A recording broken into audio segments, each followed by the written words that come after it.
From the Sky News Centre, this is Paul Murray Live. Hey gang, hope you had a good weekend. It was a mega one for me, spent in God's country, otherwise known as Queensland. Lots of mates, lots of friends, lots of family. It was awesome to see everyone, and back in the man cave here this evening. So how did you spend Australia Day? Now, I've got to say, there is one place in Australia that I think does Australia Day, or in fact any public holiday, better than anywhere else in the country. It's Darwin. Now, you know how much we love Darwin. Remember, on your bucket list, July the 1st, Territory Day, where you can let off fireworks, just like we did for the Our Town last year, and it was awesome. But the way they do Australia Day, and I wanted to mention Darwin because, of course, the Northern Territory is a significant Indigenous population. Their view of how to spend the day, yes, they recognise the past of the country via the smoking ceremonies and everything else that was required prior to the start of a fun run when thousands of people got involved in that, dressed up in the Australian flag or not. They were there, they were proud, they were hanging out, they were enjoying the freedom. That is a place that, don't forget, was actually bombed during a world war, actually saw conflict in a world war. And after that, there are plenty of people who hopped in the ute and went down to the local racetrack for the Ute Muster. Australian flags everywhere, a recognition of our difficult past, our shared present and the awesomeness of the future. But if nothing else, just an opportunity to hang out with your mate. Now, in Darwin, there's not an awful lot of people who are from Darwin. Your mate is always from somewhere else. It's kind of a mini metaphor for how our country works. There are people who have been there for almost their whole life. The people that have been there just in the past couple of years, but they all get together on Australia Day and they find their own way to hang out. Now, you don't need an official event or venue or special ceremony to feel part of this country. To feel part of this country is to safely move amongst it, to be able to meet friends, to, dare I say, have mates who've been here forever, or the ones that you've just met who've come in from somewhere else. That's what I've always talked about when it comes to Australia Day. But I want to show you some of the stuff that wasn't on the news, because, of course, the news, it's full of the woco journos and they've got to do the Invasion Day, Invasion Day, Invasion Day. A couple of people had a barbecue. Invasion Day, you know why. Well, we've talked all this year about Fairfield. We went out to Fairfield at the end of last week to go and chat to how locals felt about it. And this is a place where 80%, 79% of people in that city, they speak something other than English at home. They saw the importance of the day. They're represented in the parliament by what I think is going to be the future of many ethnically diverse electorates in Australia, regardless, most of them held by Labor, some by the Coalition. But people who want someone who has lived their life to be their representative. Remember, this was the place that Christina Keneally thought she could parachute herself into because they always vote Labor, and she'd eventually become a minister and then one day a Prime Minister. But the locals said, no, not interested in all of that. Instead, let's celebrate someone who's like us, and that's the beautiful Di Lee. Now, Di Lee, in her maiden speech to Parliament, she had that stunning outfit that was the Australian flag. Well, she brought it back out of the cupboard and wore it on Australia Day, celebrating with the local people who win local awards, who are not famous, and welcoming the people who are coming to this country. That's what I love about Australia Day, and I talk about it every year. And I hope that you had a wonderful time, be it if you were somebody who was honoured in the national awards or was nominated in the local awards, or just spent time with the people who will be there for you forever, and that is your family. I hope you had a great Australia Day, no matter where you are in the country, but especially big shout out to our mates in Darwin. So yeah, okay, I'll talk about the Invasion Day thing, but I want to talk about it through a slightly different way than most people talk about this stuff. Now, yes, of course, there were thousands of people who turned up to these rallies. They get the bulk of the media attention now. These are the people who big corporates are scared of because they might launch a screaming fit at them on Twitter if they celebrate the National Day. Now, obviously, I can't tell you what every person was thinking in the crowd, but the signs were pretty obvious, which was, among other things, to unsettle the colony, which, of course, is the logical extension of the always was, always will be business. The twist this year was that the Palestinian flag was just as prominent as the Indigenous flag in many protests, including the one out the front of our Parliament House. And plenty of people had fiery speeches, and they were all covered at great length on taxpayer television. We're marching for a black future. We're marching for redemption from a failed referendum. We're demanding that white Australia come to the table and actually engage with us in authentic ways. Issues of poor healthcare, land rights and youth incarceration all featuring in speeches. A lot of us are born into racism. That's the reality. A lot of us are born into poverty. That's the reality. But this government, they criminalise poverty. Now, you will constantly hear about how these protests are growing by the year, but they're basically the same number they have been for the past 5 years or so.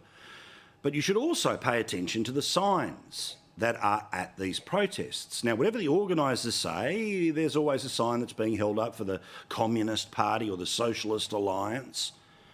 And the reality is that while I do not doubt the passion and the want for dramatic change that these people represent, it's obviously not true that it is the majority percentage view of Australians. Every poll tells us about 30% are hardcore on change the date. I would imagine the numbers get a little bit lower when we're talking about unsettle the colony, whatever the hell that means. But never forget this. When you see protests like this or groups that are demanding people move away via sponsors, or big corporates are being inundated with letters, in a country of 27 million people, 1.9 million people vote Green. I would suggest the extreme number of people at these rallies would vote Green because they agree with their worldview. But remember, politically, that's at best somewhere between 10 and maybe 12% of the voting population. Now, that doesn't mean that they should be ignored, but it shouldn't mean that they reflect some majority. The majority of Australians went about their business quietly on the weekend, but the media is not interested in covering going about your business quietly. The politicians do not respond to going about your business quietly. Instead, they think that loud noises coming from large groups of people must be the front end of the operation, and there's millions of people behind them. The reality is there's not. We saw that last year when 60-40 was yes and it turned into 60-40 no. Now, again, I do not ignore the history of this country, the need to teach it in our schools, all of that stuff. But you do notice that when Alice Springs won't change the date and Darwin won't change the date, but a woke council in Melbourne or New South Wales, or if the Greens get control of Brisbane City, they'll do something. And that's democracy. If that's who people vote for, fair enough. But the majority of Australians don't feel there's any need to change. Not because they want to insult the Indigenous community, but because they want to say, hey, we get what's the past. But see, in front of us, there's nothing marked on the calendar. There's nothing in the diary. There's nothing in the journal. So let's all do it together and walk in the right direction, which is to take care of all of us, no matter whether we've been here forever, a long time, or a few months. But there is a group I also want to be very clear and absolutely admonish. And that is the reports over the past few days of not one, but 3 attempts from far-right neo-Nazis to try to gather in parts of Sydney.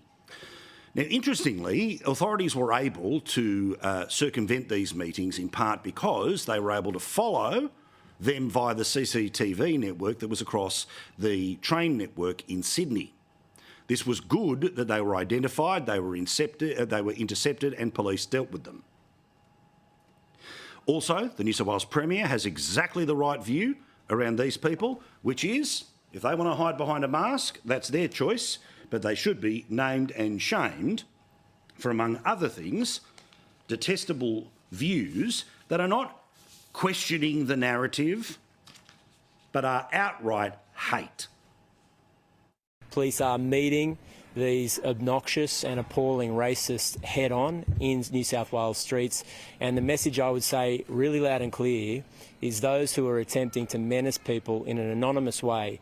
In New South Wales, the police have the ability to unmask you, so in front of your family, your friends, your employers, your co-workers, you'll be exposed as a massive racist. Good. You see, I don't want any of this garbage starting in Australia. I don't care where it comes from politically. But people who believe that they are the sharp end of the spear in some sort of holy war for the future of a city or a country, I'm not interested in those people. They are not speaking in the name of the majority of Australians, and they deserve everything that's coming to them. But what's also very important here is to note that the New South Wales Premier very clearly responding to something that is an example of behaviour that we will not tolerate. Well, what about the unmasking of the people who marched the day after Hamas murdered people in Israel? Where is the unmasking of the racists who screamed, "Gas the Jews"?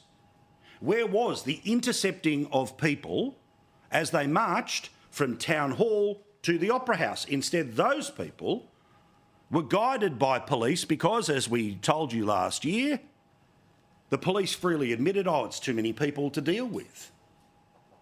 Now, police were able to stop lockdown protesters by using the CCTV network of public transport. They were able to find people before they gathered into a crowd that was too big to be able to deal with. Now, I don't believe that you should ever send the message that any enterprise is going to be too big for police to deal with. But the same exists for the extremists who believe that we should shut down modernity because their belief is that the planet will die if we don't. Now, it feels like there has been an increase of crazy since COVID. It feels like there are too many people who are emboldened to be able to call for the outright deaths of people or the destruction of the system that has provided us the peace and modernity that we live in now. Now, the test is not about how loudly you denounce the group you disagree with. The test is about how loudly you will denounce the other groups, the groups who your political supporters may have a little bit of a wink for. Now, all of the people have the right to protest and they have a right to do so peacefully, but you don't have an implicit right to say that somebody else is not welcome in the country. Now, that has to extend from causes on the far left to the far right. And I want our leaders to respond as they will and as they should to what happened in Sydney, to all of these other endless moments in our culture where people openly talk about not disruption, not improvement, not even revolution. Instead, they advocate a level of hate that only comes from an excessive sense that if you don't do what I say, we are headed to hell. And we'll get there faster because you're not listening to me. That is not what we have in this country. We have the opportunity in this country to disagree forcefully, to respect each other's right, to have that conversation, respect the basic humanity of the people we disagree with. But you watch in the media in the next few weeks, you will see, no doubt, in the papers tomorrow, a photo of this bloke and this bloke and this bloke and this bloke and this bloke, in the hope that they will be shamed out of a job, shamed out of regular and polite society. Well, I repeat, where was that when people were there screaming, "Gas the Jews"? Instead, you had a movement of people trying to say, you didn't hear "Gas the Jews." You heard something else. Yet, of course, remember, the organisers of the protest apologised for it the next day.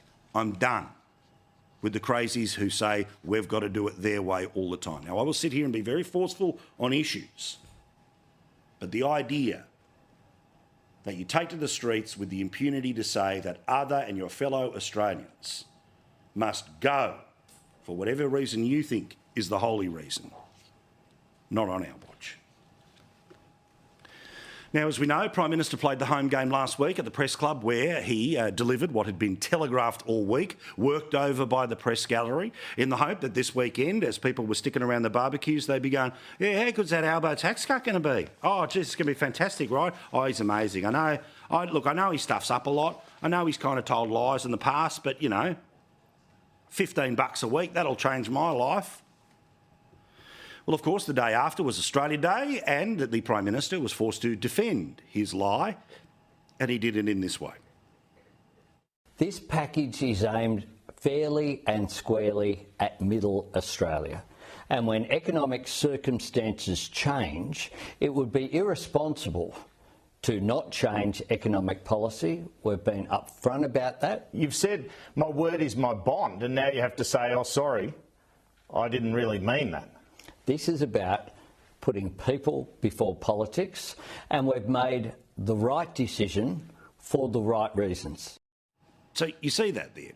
The Prime Minister is falling into exactly the same rhetorical trap that he set for himself last year with the referendum, which is when he's asked a sharp, direct, absolute, clear question, he just moves to the talking point because he knows that outside of the person who is asking the question, the wider media will only cover his answer. And if his answer doesn't reflect the question, then he gets away scot-free.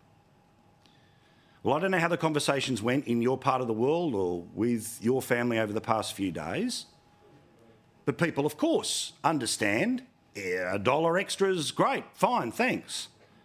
But as Sharri Markson reported here on Thursday night, the talking point for Labor MPs when they go back to their electorates is that these tax cuts are the solution to cost of living.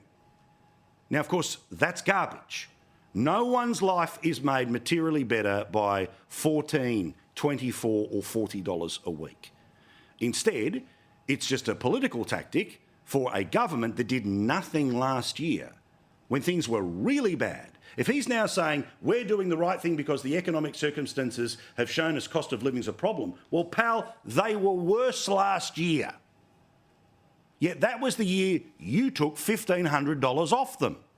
And until you put the $1,500 back, the automatic tax return for low to middle income earners, on top of all the rest of it, then you have done nothing to substantially help someone pay a big bill. But of course, the Canberra Press Gallery, no interest in talking about what happened last year. They were still licking their wounds from The Voice in November and December. They will now use all of their power to pretend that the Prime Minister's got the packer-whacker and he's up and running again. And evil Peter Dutton is the one who all the attention should be on about whether he passes or doesn't pass it. I'll have something to say about that in a second. But of course, the pass for this thing to go to law, or rather to be changed in the law, is of course with the Greens. Now the Greens, Lambie, Pocock, they'll all vote for it, but they're currently mucking around pretending, oh, maybe we'll see what happens here. But we all know it's going to happen.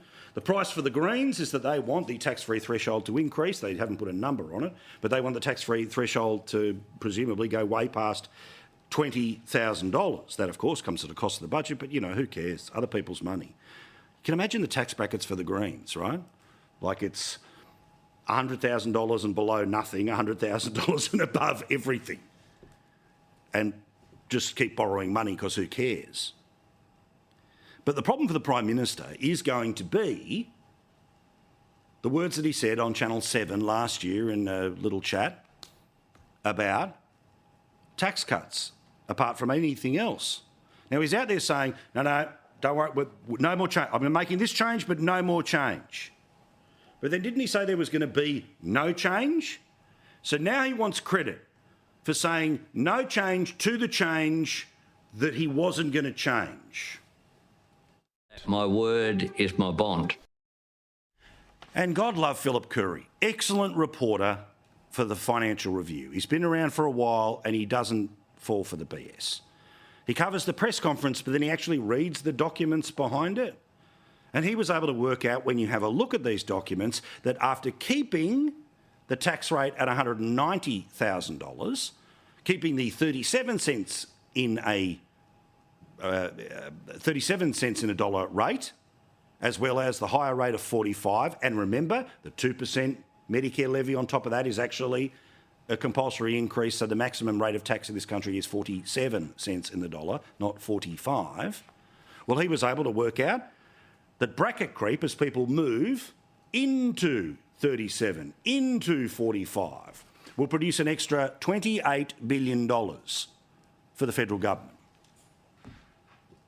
So the federal government turns around and they tell us here, my word is my bond, we're doing this because the economic circumstances tell us we have to, but when the economic circumstances were, by any measure, even worse last year, we took $1,500 off you.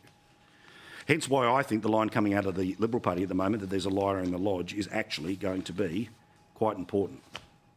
And a reminder, don't fall for the garbage about how the annual tax cut is there. You see, you pay your tax when you get paid. If you get paid weekly, fortnightly or monthly, that's the number you work off. For a lot of people, it's easier just to work out how much you get paid a week.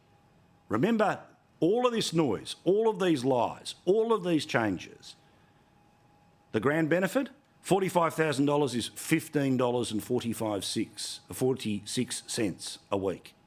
$60,000 is $22, $80,000 is $32, and $100,000, thank you, Albo. You've solved cost of living by giving me $41. Seriously.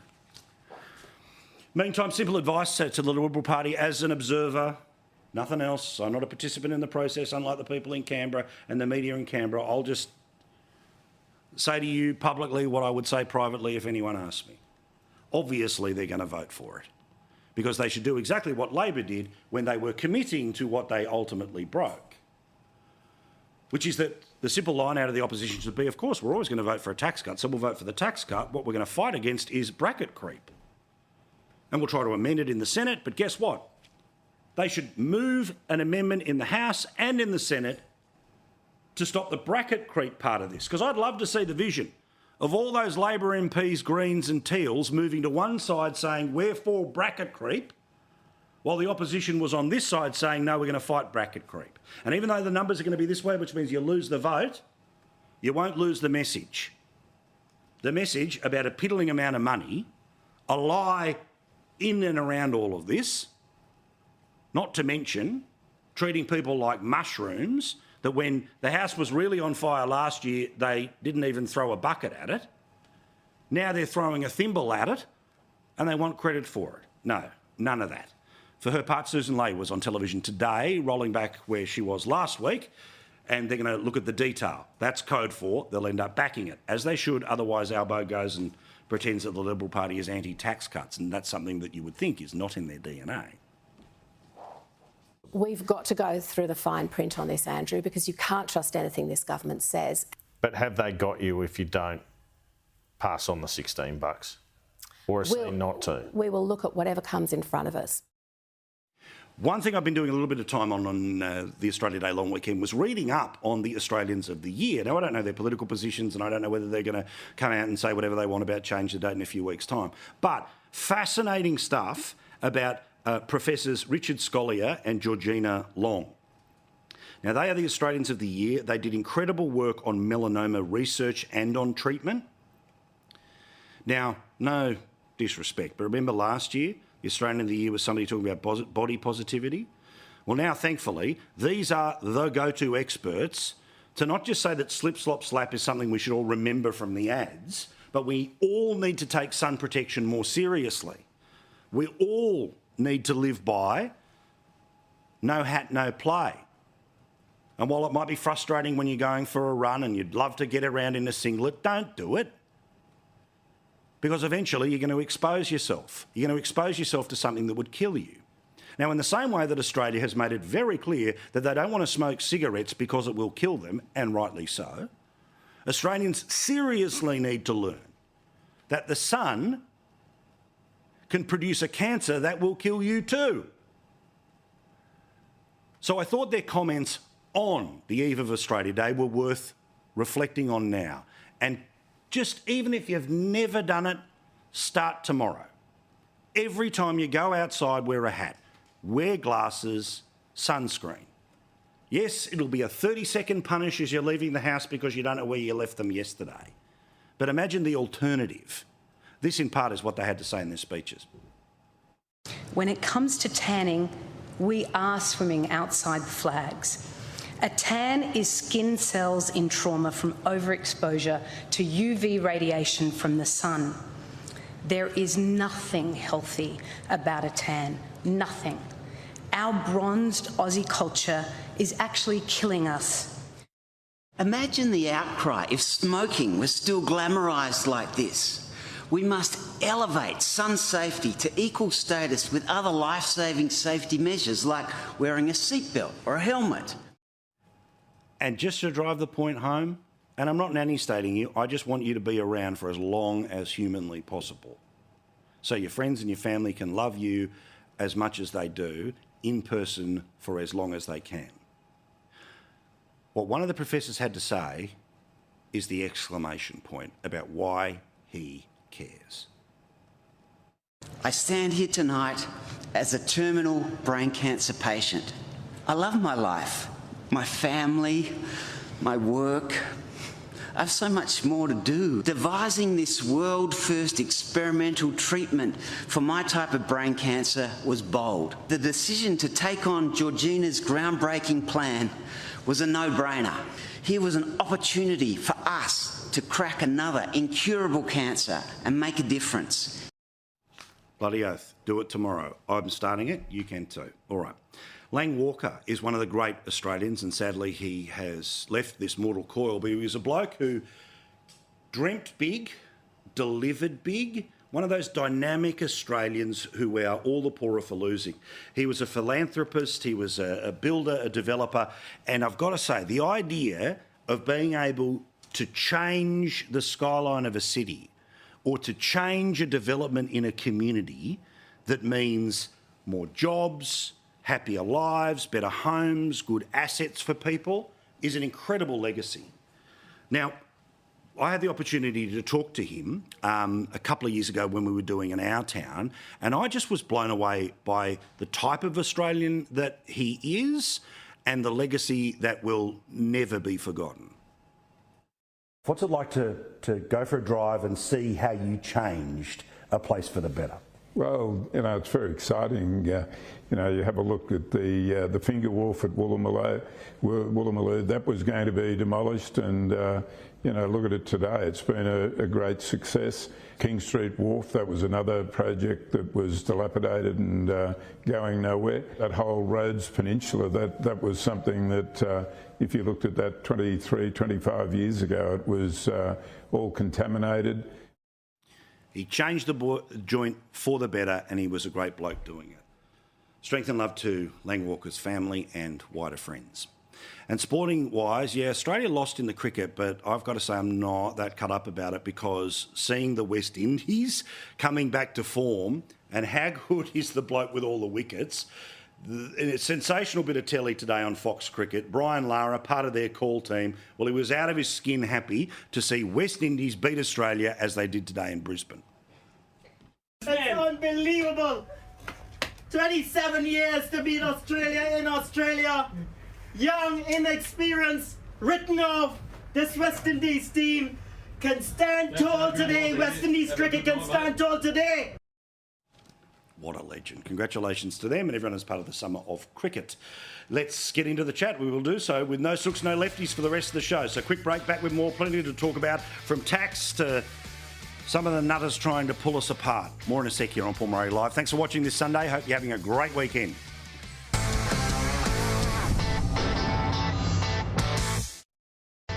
I was thinking it while I was saying it about the Sunstafe message and about people wanting to be around for a while. About 3 or 4 mates sent me a text and saying, I completely agree.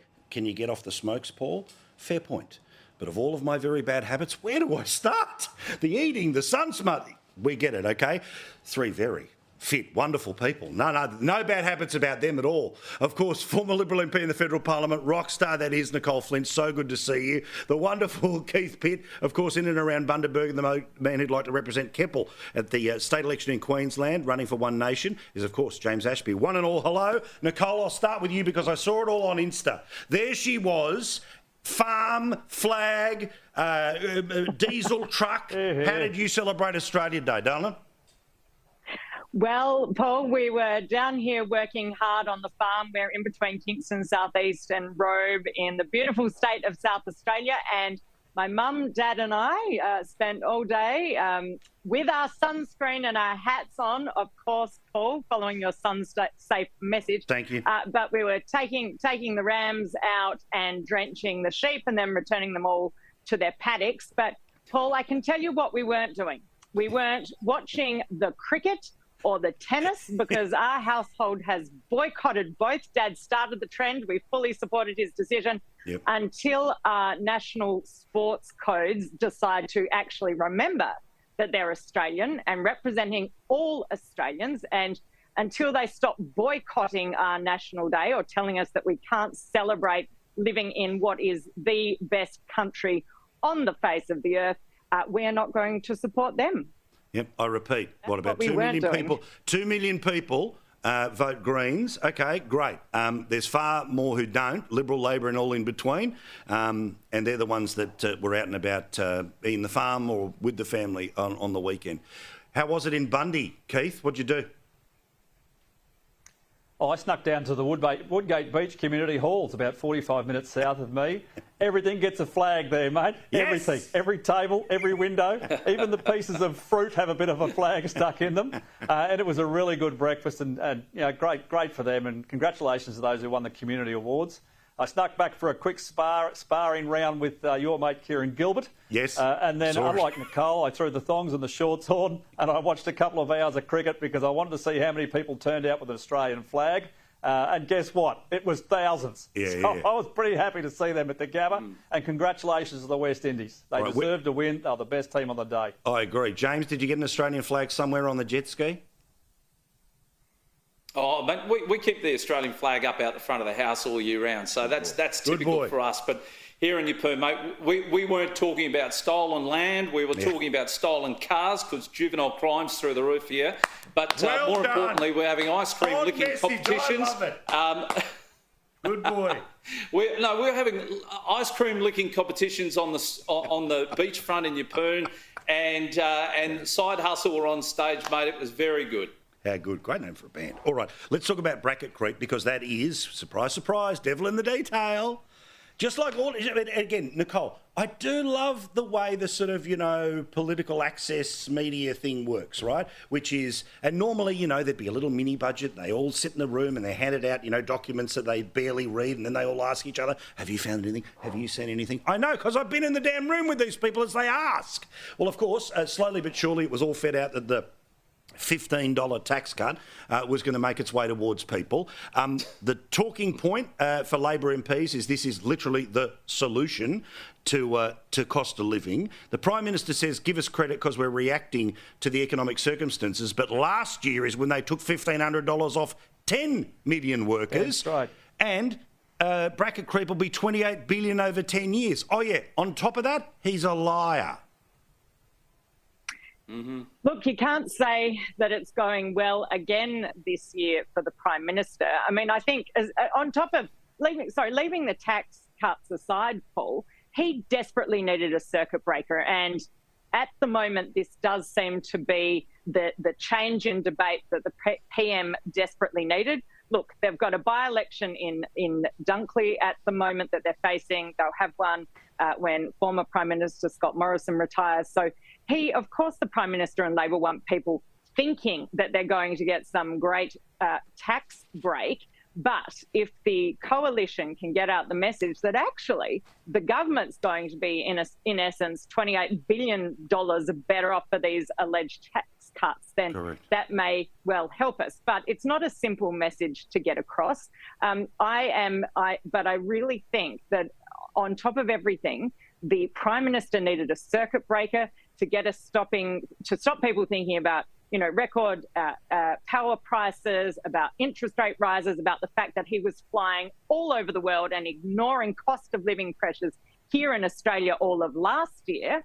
And all of a sudden, he's trying to look like he's actually doing something about it, as you have already remarked at the start of your show. So, James, what cuts through? I know sort of philosophically where we're all going to land here, but just in terms of what people remember, well, they remember I'm doing this for Middle Australia. or do they remember I'm a man of my word, or do they remember liar in the lodge? Like what's actually going to land? Because the Prime Minister's message will be amplified so aggressively through all of the minions in the media. But I think when people actually work out it's $14, $25 or $40 a week, they go, hang on, this isn't even a KFC bucket full of water that you're throwing at the fire. Well, Scott Morrison knows how crippling and damaging the word liar is. Yeah. Remember when the president of France called him a liar? That was one bloke. Well, here you've got 26 million Australians that now know this Prime Minister as nothing but a liar. And that is what's going to stain his reputation until he calls the next election. I was having a look earlier. The people that he's punishing are those people, OK, you might earn $165,000 a year, but the average price to buy a house here in Queensland now is around $690,000. That's the average cost. Yep. Now, I went onto the Commonwealth Bank calculator today and I checked it out. If you earn $165,000, you've got 3 kids, you've got a missus, and you're the only one working, you're capped out at borrowing $415,000. Now, you've got to have a mighty big deposit to be able to buy the average house for you and your kids, because when you take into consideration the cost of fuel, the cost of obviously having at least one car in the family, if not 2 when you've got a family of that size, plus, the groceries and everything else, he is hurting people that are just trying to make ends meet with a couple of kids trying to get into their own home. So he can talk about trying to help out the low-income earners, but when we seriously looked at putting this package together, I was at those negotiating tables with Malcolm Roberts and Pauline Hanson when the Coalition put this tax break through. We gave those people on lower incomes the tax break immediately, and we said, look, in 5 years' time, those earning a little bit more, we'll make sure that the tax break is passed on to them. He's just spat in the face of so many Australians, so many people that want to work hard to try and get ahead with their families. I'm sorry, I hope Peter Dutton realises he needs to fight the Prime Minister on this decision. Don't just lay down, put these arguments forward. Will you be pleased to know I was in the paddocks of a farm out the back of Ipswich, Tarampa, talking to a young bloke who's not even 30. His name's Mick, and he was not particularly political, but he was a bloke who was absolutely doing his finances as a young bloke who gets his hands dirty about trying to work out where the bracket creep kicks in or not, because his goal this year was to try to get as close to the 200 as possible, and now it all fiddles him up. So, again, Keith, we'll see where it goes. I mean, again, yes, no started 60-40, yes, and it ended the other way around. So how it looks at the start is not how it always looks at the end. But I want to give you a preview of how the government is going to try to deal with its detractors. Of course, they'll turn around and say, oh, forget that, fat idiot at night on Sky News. That's whatever, right? Whatever, I couldn't care less. The feeling's mutual. But this is the message that comes when the Financial Review works out that bracket creep's going to get you $28 billion. Have a look. So we are providing substantial tax relief up and down the income scale, but with a bigger emphasis on Middle Australia. By putting the old $120,000 threshold back in at $135,000, by putting the $180,000 threshold up to $190,000, we are returning bracket creep. And we are doing that in a way which recognises there's more than one way to return bracket creep. We are returning bracket creep where it matters most and where it hurts the most, which is in Middle Australia. Oh, so now they're returning bracket creep, but apparently anyone who talks about bracket creep is clutching at straws, Keith. Oh, well, I'll be clutching at plenty of straws, I think, Paul, because if you're a teacher out there and you want to be a principal, Jim Chalmers has taken your money. And if you're in the health system and you want to be a nursing unit manager, well, Jim Chalmers is going to take more of your money. If you're a fly-in, fly-out worker, he's already taken your money. He just took a heap off you. And if you're one of those hard-working individuals that is taking extra shifts, working extra hours, working second jobs, just trying to make ends meet, well, he's just put things back in that's going to take more of your money from you. And I don't think the Australian people will be fooled. $28 billion extra into the government's coffers? This is not a good deal. And everyone that I'm talking to tells me that it won't even cover the increase in their power bills if you're on the bottom end of the wages scale. So Jim Chalmers, he struts around like he wants a medal for this, and I think the Australian people will see right through them. Well, I talked about this on Sunday Showdown a couple of hours ago, but I'll repeat it now, which is, Nicole, the other shoe to drop here that is a problem for the Prime Minister, right? Now, he's sort of thinking about things, as I say, he's not playing 4D chess, he's playing 1D checkers and probably even 1D tiddlywinks, if you remember the game. This is not a great mind at work, right? But he is a politician who thinks he's in a sweet spot here. So he lied about this. We all know he lied about $2.75 on power bills. Now, if there is an election in 2025, the promise was by 2025, power bills are down by $275. Now, no doubt they'll turn around and say, well, you don't count it from the day we became the government. You count it from 2 weeks ago, and it's the wholesale price because we did. No, the reality is, as I said to everyone, night after the election, take the bill from May 2022, bang, on the fridge and compare and contrast. If it's $2.75 down, vote Labor. But the chance that it's going to be 4/5 of you-know-what. And, Nicole, this is where the liar bit kicks in. And this is the bit that becomes the punish, is that they think they've got all these very clever little messages, move the this and carry the one and we'll pass, returning bracket creep. But when my word is my bond, but it wasn't about your tax and it's not about your power bill, then guess where the third strike is for Australians? Well, absolutely, Paul. But, add on to that, as we know, interest rates that don't seem to be going down. It'll be fascinating to see what happens there this year as well. And cost of living. I mean, they've got their grocery inquiry. Goodness knows what on earth that's actually going to achieve. And again, way too late. So, the coalition's our advertising campaign during the last election has sadly proven to be very accurate. Correct. The line was, it won't be easy under Albanese, and the proof that we are currently living is that it isn't easy under Albanese, and it can only get worse. See, and again, this is where, you guys understand this because you watch this show, right? But to the wider people who just sort of hear kind of the noise, not because they're dumb or anything, just they're busy. They've got something else on, other interests, right? Is that this is when, okay, a message that didn't work at one election still echoes and helps to define how a party performs for the next 3 years, all right? We'll all see where it lands. At this stage, I think we're sort of talking more about majority or minority government at this stage. And certainly if Labor holds on in Dunkley, they'll be going as soon as they possibly can. In August, and I wouldn't be surprised if they turn around and find a way to give back the $1,500. If they do that, I'll give them credit for it, but I won't be saying you should be voting for them. But the concept of how often you'll put up with a lie, remember the polling information as well in focus groups that were coming out of Redbridge, where they were saying that people are saying, look, sort of the incompetent thing has started to kick in. So if incompetent and liar, we all know that the runway runs out pretty bloody quickly. All right, quick break. Back with more. I want to talk about some of the crazy that's around right now. Most recent example is the neo-Nazi garbage that we saw in Sydney this weekend. But how does the majority reassert itself over the minority here? Do we unmask all of them? We'll get to that next.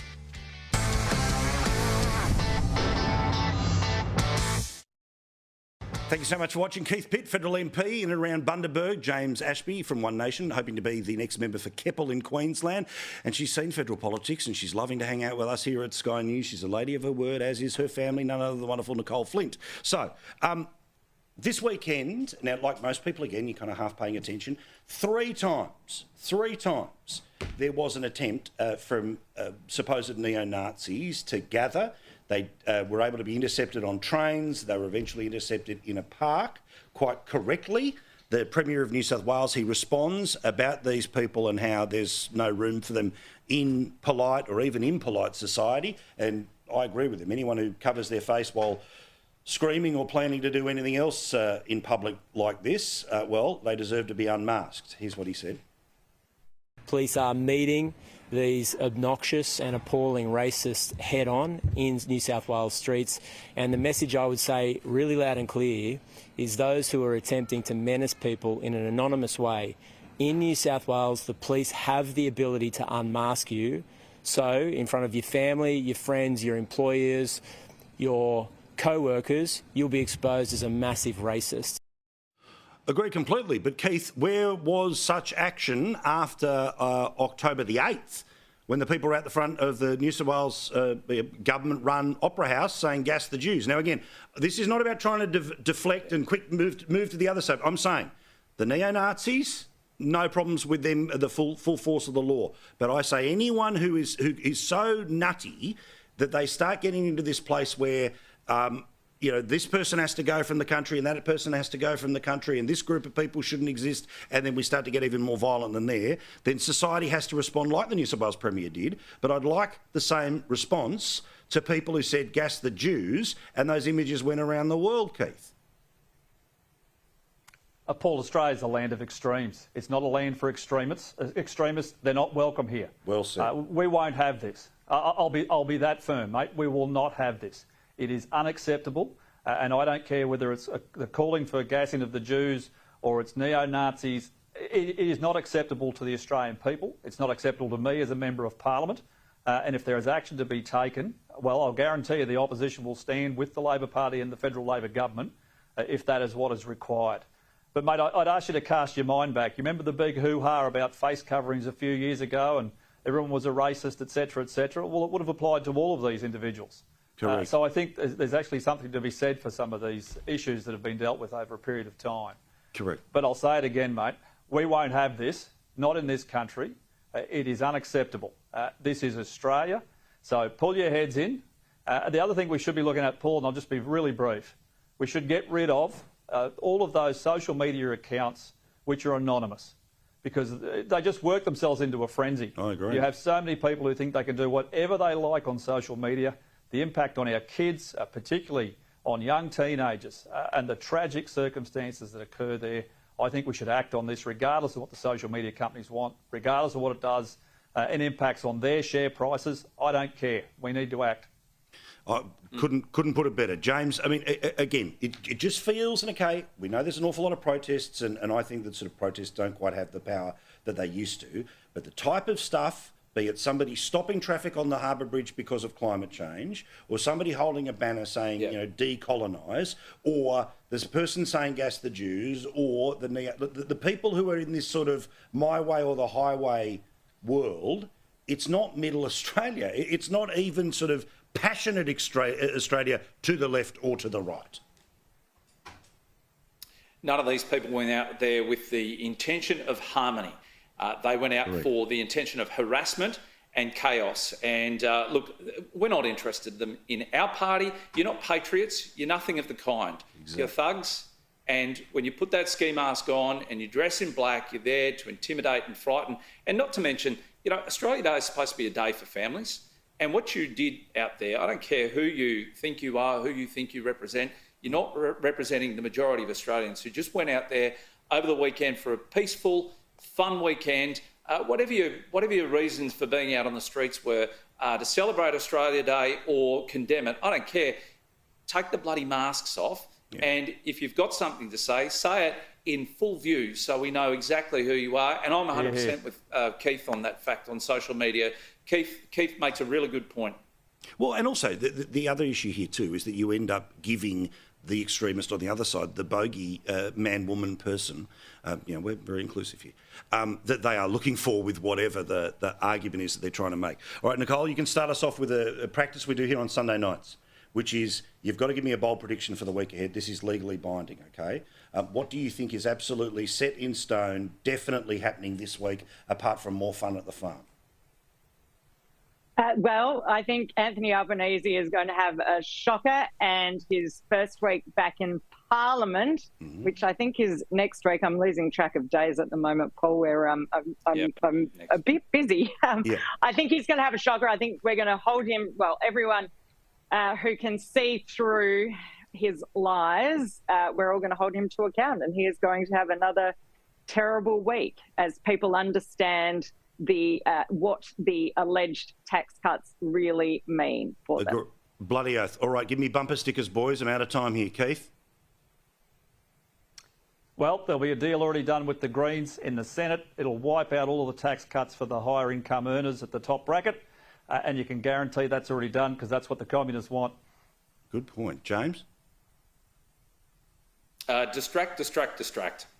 That's what well it's come said. down to this week. Well said. That's why we stay focused here, because it really annoys them. Thank you, guys. Do appreciate it. Again, enjoy the rest of your weekend. All right, quick break. Back with more here on Paul Murray Live. About 4 minutes away from the Royal Report. And tonight, I'm telling you, had a look at their rundown.